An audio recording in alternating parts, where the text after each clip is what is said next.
TV.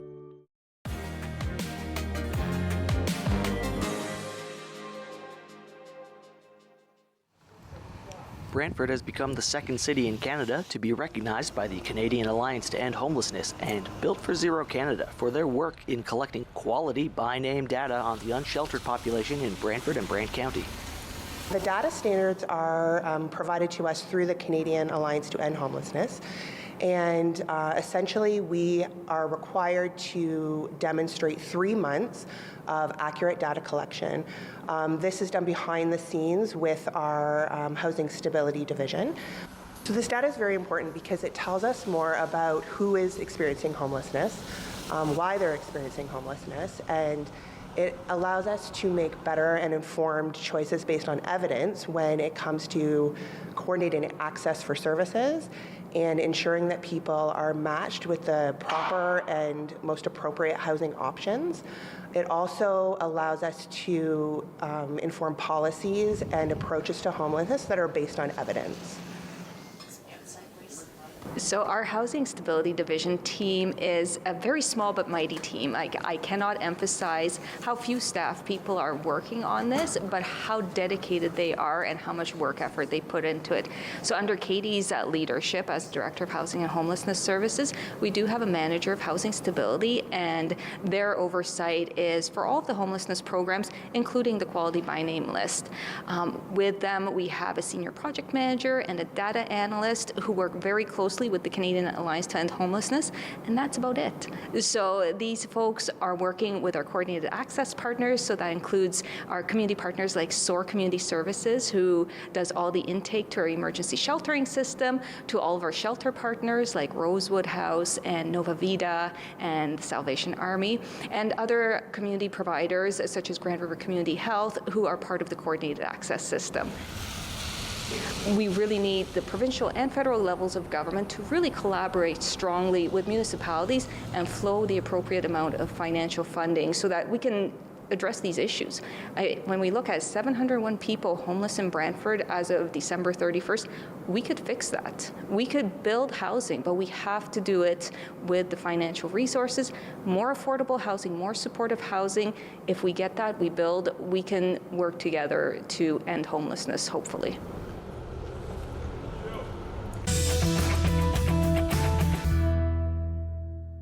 As much of southwestern Ontario continues to be hit with snow, the need to stay warm grows. We've definitely seen more people coming, especially in the last month. We've also seen people lining up really early. So before, we open at 7, we see people come around 6:30. Now we see 5:30 p.m. people start lining up. And the reason is because previously, especially, was the lack of available space for people to go during the cold. And it's urgency that if you don't get inside, you may not have a place to stay tonight. And when it's minus 20 outside, that can really be scary. And so we've seen tension in clients who really need to access a space, arguments and lineups, and they want to get in. And that's never something you want to see in a community. You want to have people know that there's a safe place for people to go. And so over the last week or so, we've seen St. John's open out to provide some support as well, St. John's Kitchen, and that's made a difference. But we're absolutely still at capacity every single night, and people are still lining up early because they want to get inside and get someplace warm. Here's a look at emergency shelters across our viewing area. In Waterloo Region, Threshold Homes and Support located at 298 Lawrence Avenue in Kitchener. St. John's Kitchen at 97 Victoria Street, also in Kitchener. And Porch Light Counseling and Addiction Services at 6 Cambridge Street in Cambridge. In Guelph, Stepping Stone at 23 Gordon Street and 128 Norfolk Street. Wyndham House at 18 Norwich Street East, and Guelph Wellington Women in Crisis at 38 Elizabeth Street. To Brantford, SOAR Community Services located at 73 Murray Street and at 331 Dalhousie Street. Rosewood House at 42 Nelson Street, Salvation Army Booth Center at 187 Dalhousie Street, and Blessing Center located at 7 Burnley Avenue. In Stratford, the City of Stratford Social Services at 82 Erie Street, and Stratford Connection Center located at 9 Dororo Street.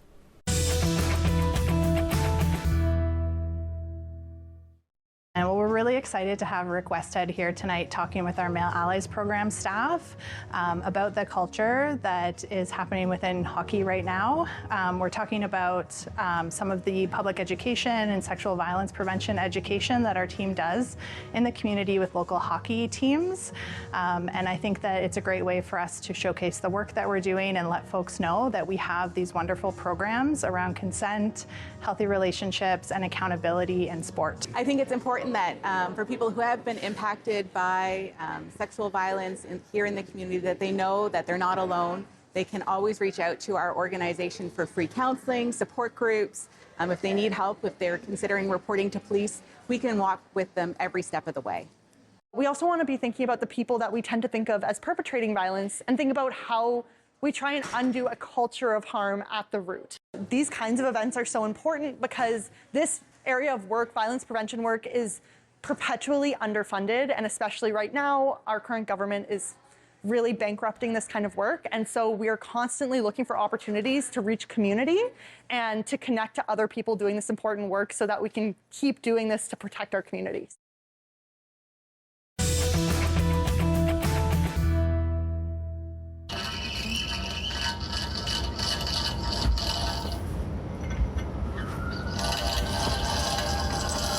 I've seen the flag raised before. I've been out to Nova Scotia and I've seen the African Nova Scotian flag waving, and it's just a sense of pride and happiness that I feel that our Black community is being acknowledged and celebrated. With the African Nova Scotian flag flying over Heritage Hall, it kicks off the beginning of Black Heritage Month in the city of Guelph. We're doing our flag raising.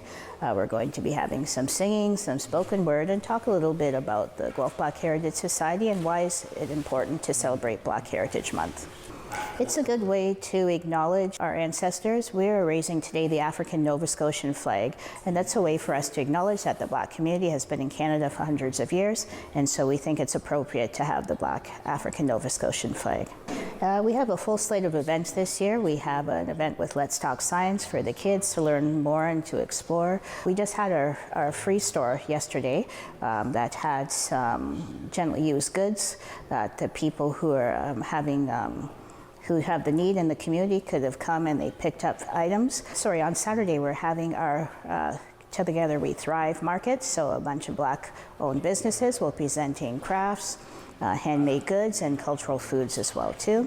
Then we have our Lift Every Voice concert on the 21st, and a few other things in between. And while the African Nova Scotian flag flies here at Heritage Hall throughout the month of February, the Guelph Black Heritage Society is here year-round. The Black community has been in the Guelph since the 1800s, and while February is great, we also need to remember that we can celebrate Black history and heritage March 1st, April, and all year round. So while Black History Month and Black Heritage is great for February, but we can celebrate year-round too.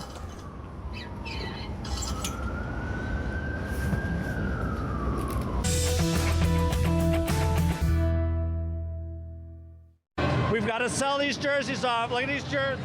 Yes. Come on. I mean, they look absolutely terrific. Jerseys going for auction as well after the game. And that's what we're doing, auctioning these jerseys off to raise funds. Yeah, so we actually are the largest funder of Indigenous education outside of the federal government, and that's our goal, is that every Indigenous student will graduate, so that we'll be closing those barriers and closing the gap of education, so that you're not just helping that one student, you're helping their family, their community, and eventually Canada as large. So every community is different, so some students do get funding from federal government or their own communities, but it's not enough. There are still additional barriers beyond what a standard student experiences, and even from the Inspire bursaries, we still aren't able to cover all of the need. We had a record-breaking year last year, and we still were not able to go past over 50% of the ask. We appreciate it so much. Guelph Storm's been such almost like a family for us. I was so excited that they welcomed us back this year, and was so honored to be able to be the person here to represent Inspire. We just appreciate Court and the team at Guelph Storm for everything you guys are doing. It's just amazing. Friday night, the Rangers would host the Windsor Spitfires in a rematch from last year's epic playoff series. Rangers would get on the board first. Costanzo turns the puck over and Hayden Ellis deposits it for his 10th of the year. Shortly after that, on the power play, before the end of the period, Dylan Edwards, lethal on the power play, picks up his 26th. Rangers up 2-0. Into the second, we would go. Cam Reed is going to pick up his 5th goal of the year here. You'll see it cycle around the point, and the captain gets his 3rd. That would spell the end of Joey Costanzo. The teams would exchange goals to make it 4-1 at the end of 2 periods. Into the third, we would go, and Hayden Ellis picks up his 2nd of the game and 11th of the year on the power play at 4:24. And then how about Carson Campbell? A goal, an assist, and a fight in this game. Gordie Howe hat trick. Here's the goal for number 8. 6-1 at that point. Again, the teams would exchange goals for a 7-2 final and statement win for the Rangers.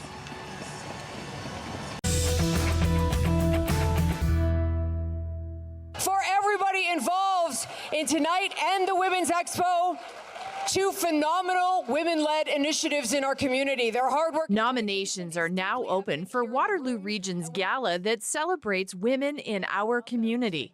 The nomination deadline is March 20th, knowing that we're going to be capping nominations this year at 140. And you can find all the information that you need to at womenoftheyear.ca. So that's all the information about all the different 12 categories, information on how to nominate.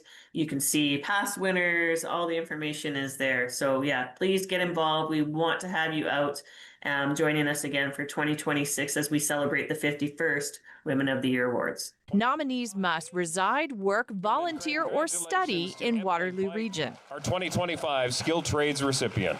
Another thing about Women of the Year, and just with the success of it, especially over the last couple of years, we kept hearing loud and clear from women that they wanted more. And so last year we hosted our very first Waterloo Region Women's Expo. And so that was an amazing day. We started with one day. We're going to do one day again this year. So while the Women of the Year is on the 21st, on the 23rd will be the Women's Expo. So it's a day of, again, celebrating women, but we have like an incredible group of speakers that are coming, vendors, like all sorts of learning workshops, that kind of thing. So that again, we can all come together and learn from one another. My values.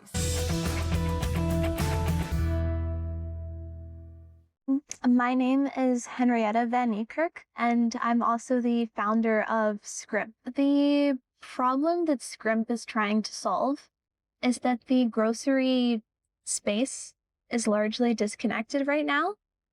So what Scrimp offers is we help families eat meals they love at prices they can afford. The major grocery chains will release their new weekly deals. So that's a matter of getting our AI to just pull down the new deals from the website. We've tested it several times. We went grocery shopping last night, actually.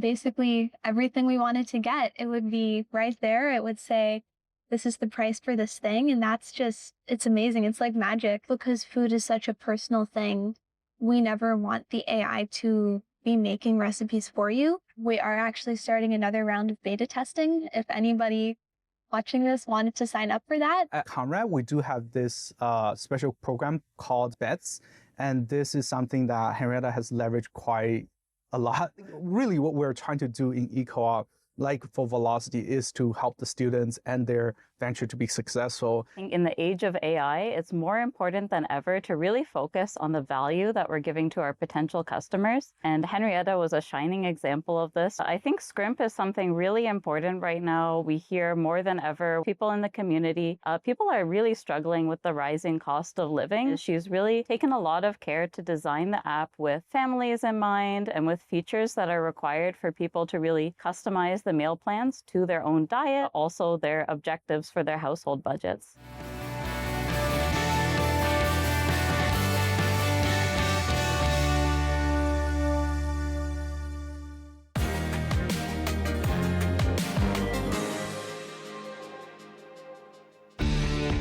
Connect with us by visiting our website or email us at